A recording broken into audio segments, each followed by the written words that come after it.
Hello guys, कैसे आप सभी लोग। आज हम इस वीडियो में बात करने वाले हैं रोड साइड स्टैंड पोएम के बारे में, जिसको लिखा है रॉबर्ट फ्रॉस्ट ने। 12th क्लास की ये पोएम बहुत ही मजेदार होने वाली है। तो चलिए गाइस, शुरू करते हैं आज की हमारी ये video. A little old house was out with a little new sad.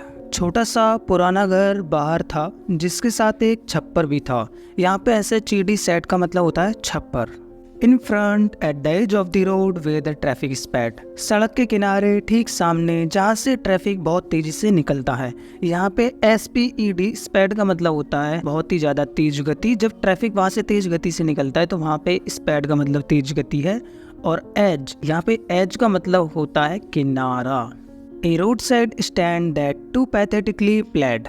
देखो यहाँ पे प्लेड का मतलब क्या है, प्रार्थना। और पैथेटिकली का मतलब बहुत ही दया के साथ। वो जो रोड साइड स्टैंड है वो सभी लोगों से बहुत ज़्यादा दया के साथ प्रार्थना करता है। और वो क्या प्रार्थना करता है? It would not be fair to say for a dole of bread. ऐसा बिल्कुल भी कहना सही नहीं होगा कि वो जो प्रार्थना कर रहा है वो एक डोल ऑफ ब्रेड यानी कि रोटी की टुकड़े के लिए प्रार्थना वो कर रहा है। ऐसा कहना बिल्कुल सही नहीं होगा। But for some of the money the cash whose flow supports. लेकिन वो कुछ पैसे कमाने के लिए, वो भी नगद कैश, वो कुछ कैश कमाने के लिए जीवन याचन में बहुत ज़्यादा सपोर्ट कर सके, इसलिए यहाँ पे वो है और इसलिए वो लोगों से प्रार्थना वो कर रहा है। The flower of cities from sinking and weathering fanned.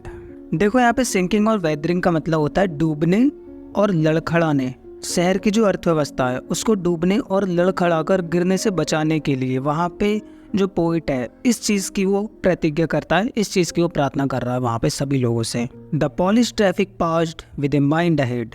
यहाँ पे पॉलिश ट्रैफिक का मतलब होता है चमचमाती हुई गाड़ियाँ, वो जो निकल के जा रही हैं उसके स्टैंड के सामने से। और if ever aside a moment then out of shorts. जो चमचमाती हुई गाड़ियाँ हैं वो उसके रोड साइड स्टैंड के सामने से बिल्कुल बिना रुके निकल के जाती हैं। और अगर कोई गाड़ी वहाँ पे आके रुक भी जाती है, कोई ट्रैफिक वहाँ पे रुक भी जाता है, तो वो एक चीज़ को देख के उदास हो जाता है। वो क्या चीज़ को देख के उदास होता है हम अभी जानेंगे आगे। At having the landscape married with the artless paint. वहाँ से जो निकलने वाला ट्रैफिक होता है उनका मानना ये होता है कि तुमने तुम्हारा जो स्टैंड है रोड साइड स्टैंड, उसके पीछे का जो इतना अच्छा इतना सुंदर व्यू है उसको तुमने बिगाड़ के रखा हुआ है। लाइक एक कार्टलेस पेंट, एक ऐसी पेंटिंग जिसके अंदर कलर ही नहीं किया हो। Of science that with N turn round and S turn round.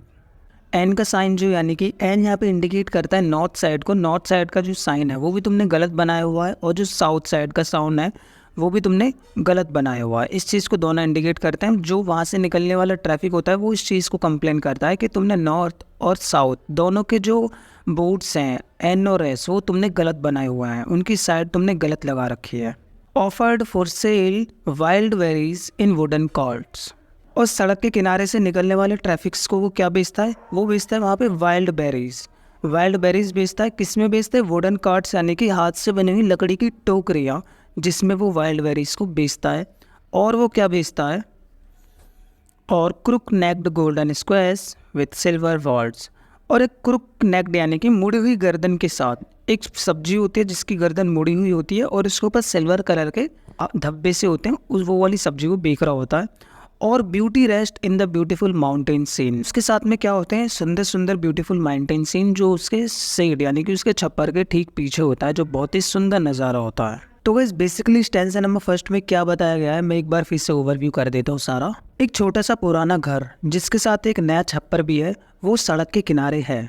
और उस छप्पर की कंडीशन बहुत ज़्यादा पैथेटिक है और उसको देखकर ऐसा लगता है कि जैसे वो हमसे कुछ मांग रहा है। तो पोइट यहाँ पर कहता है कि ऐसा कहना बिल्कुल सही नहीं होगा कि वो एक रोटी के टुकड़े के लिए हमसे प्रार्थना कर रहा है, बल्कि वो कुछ पैसे कमाने के लिए वहाँ पे स्टैंड लगा के खड़ा हुआ है। उसके स्टैंड के सामने से चमचमाती नई नई गाड़ियाँ वहाँ से निकल के तो जाती हैं, बट उसके स्टैंड के पास कोई भी आकर रुकता नहीं है। और अगर कोई बंदा रुकता भी है तो सिर्फ और सिर्फ उससे कंप्लेन करने लगते हैं। वो किस तरह की कंप्लेन करते हैं कि तुमने यहाँ पे इतना आर्ट है, इतनी बहुत अच्छी और सुंदर व्यू आ रखा है तुम्हारे स्टैंड के पीछे और तुमने उसको बिगाड़ के रखा है। और फिर कुछ लोग ये आके ये भी बोलते हैं कि तुमने जो साइन लगा रखे हैं नॉर्थ का और साउथ का वो भी तुमने बोर्ड्स को गलत लगा रखे हैं। इस तरह की कंप्लेन वो करते हैं, बट उससे कोई भी खरीदता कुछ नहीं है। पोइट हमको ये भी बताते हैं कि वो अपने स्टैंड में क्या क्या चीज़ें बेचता है। वो बेचता है कुछ वाइल्ड बेरीज इन वुडन कार्ट्स। वुडन कार्ट्स यानी कि लकड़ी की पेटियों में वो वाइल्ड बेरीज को बेचता है, यानी कि जंगली जामुनों को बेचता है वो।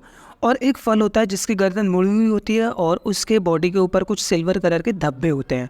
और बाकी सुंदरता यानी कि पूरे जो माउंटेन का जो व्यू है वो बहुत ही प्यारा है। तो चलिए गाइस, अब हम बात कर लेते हैं स्टैंजा नंबर 2 की तरफ। पोइट यहाँ पे कहते हैं, you have the money but if you want to be mean. आपके पास पैसे तो हैं लेकिन आप उनको कंजूस बनना चाहते हो, बहुत ज़्यादा स्वार्थी बनना चाहते हो। Why keep your money and go along. तो फिर आप अपने पास अपनी जेब में पैसे रख के क्यों चलते हो जबकि आप उन्हें खर्च ही नहीं करना चाहते। तो इस पहली 2 लाइनों में पोइट कहते हैं कि आपके पास पैसे तो हैं लेकिन आप उन्हें खर्च नहीं करना चाहते, आप बहुत ज़्यादा स्वार्थी बन गए हैं। तो फिर आप अपने पास वो पैसे रख के क्यों चलते हैं जब आप उन्हें खर्च ही नहीं करना चाहते। तो the hurt to the scenery would not be any complain. Scenery को बिगाड़ना, जो सीनरी का दृश्य बिगड़ रहा है वो मेरी कंप्लेन नहीं है, वो तुम लोगों की कंप्लेन है। मेरे लिए अगर उसका व्यू बिगड़ रहा है तो वो मेरी कंप्लेन नहीं है। एक्चुअली वो पॉइंट यही कहता है कि सीनरी जो मेरा रोड साइड स्टैंड लगाने से जो पीछे का व्यू बिगड़ रहा है वो मेरी कंप्लेन नहीं है। So much as the trusting sorrow of what is unsaid. मुझे इस बात का दुख है कि मैंने आप लोगों के ऊपर इतना विश्वास किया, मैंने इतना विश्वास किया जिसको कहा नहीं जा सकता शब्दों में, जो कि कनकहा विश्वास है। मुझे इस चीज़ का दुख है कि आपने मेरे विश्वास को तोड़ा है। तो इस पॉइंट यहाँ पे किस विश्वास को तोड़ने की बात कर रहे हैं मैं भी आपको समझाता हूँ। Here for from the city we make our road side stand. यहाँ हमने शहर से दूर आकर अपना रोड साइड स्टैंड बनाया है। And ask for some city money to feel in hand. और यहाँ पर स्टैंड लगाने के बाद हम सिर्फ आपसे शहर के कुछ पैसों को अपने हाथ में फील करने के लिए तो बोल रहे हैं। To try if it will not make our being expand. तो वैसे पोइट यहाँ पर कहते हैं कि अगर हम कोशिश ही नहीं करेंगे, मेहनत करने की, हार्डवर्क करने का कोशिश नहीं करेंगे तो हमारा जो अस्तित्व है, हमारी जो ज़िंदगी है, उसको एक अच्छे बेहतर जीवन पे कैसे लेके जाया जाएगा। And give us the life of moving pictures promises. और गाइस पोइट हमको यहाँ पर ये समझाने की कोशिश कर रहे हैं कि जैसे फिल्मों में जो हमसे प्रोमिसेस करती हैं, ऐसा ही अगर रियलिटी में क्यों नहीं हो रहा है। लाइक जैसे फिल्मों में दिखाते हैं कि एक किसी की भी जो बायोपिक होती है, अगर वो स्टार्टिंग में इतना स्ट्रगल कर रहा है, इतना हार्डवर्क कर रहा है, but at the end of the movie के लास्ट में आते आते वो अपनी सक्सेस को अचीव कर लेता है, वहाँ पे आके उसको सफलता मिल जाती है। तो मूवीज़ यही तो प्रॉमिस कर रही हैं कि अगर आप लोग भी हार्ड वर्क करोगे तो एक टाइम पे आने के बाद आपको भी आपकी जो सक्सेस है, जो भी आप चाह रहे हो, वो भी आप अचीव कर ही लोगे। तो ये चीज़ का जो प्रॉमिस कर रही है मूवी, इसीलिए तो पोइट ने यहाँ पे अपनी दुकान को लेके हार्ड वर्क किया है और बोल रहा है जैसे मूवीज़ में दिखाता है कि जो हार्ड वर्क करते हैं उनको सक्सेस मिल जाती है, ठीक इसी तरह से अगर मैं भी हार्ड वर्क करूँगा तो मेरे को भी एक ना एक दिन सक्सेस मिल ही जानी है। बट यहाँ पे तो आप लोग मेरे से कुछ खरीद ही नहीं रहे हो। और वो सारे झूठे वादे जो एक पॉलिटिकल पार्टी एक गरीब व्यक्ति से करती है कि हम तुमको इस तरह की ऐशो आराम वाली ज़िंदगी प्रोवाइड करेंगे, वो हमसे दूर रखी जा रही है। यहाँ पे पार्टी इन पावर का मतलब होता है सत्ता से है, यानी कि पॉलिटिकल पार्टी के जो पास जो पावर होती है और वो हमसे बोलती है कि तुमको हम सारी सुख सुविधाएं देंगे, वो हमसे दूर रखी जा रही है। तो बेसिकली गाइस, स्टैंजा नंबर 2 में पोइट हमको समझाने की कोशिश कर रहे हैं कि लोगों के पास पैसे तो होते हैं लेकिन उनको वो खर्च नहीं करना चाहते, वो कंजूस बनना चाहते हैं और वो स्वार्थी बनना चाहते हैं। और अगर आपके पास पैसे हैं, आप अपनी जेब में पैसे रख के चलते हैं और उनको फिर खर्च क्यों नहीं करते। जब आपके पास पैसे हैं तो उनको आप खर्च क्यों नहीं करते।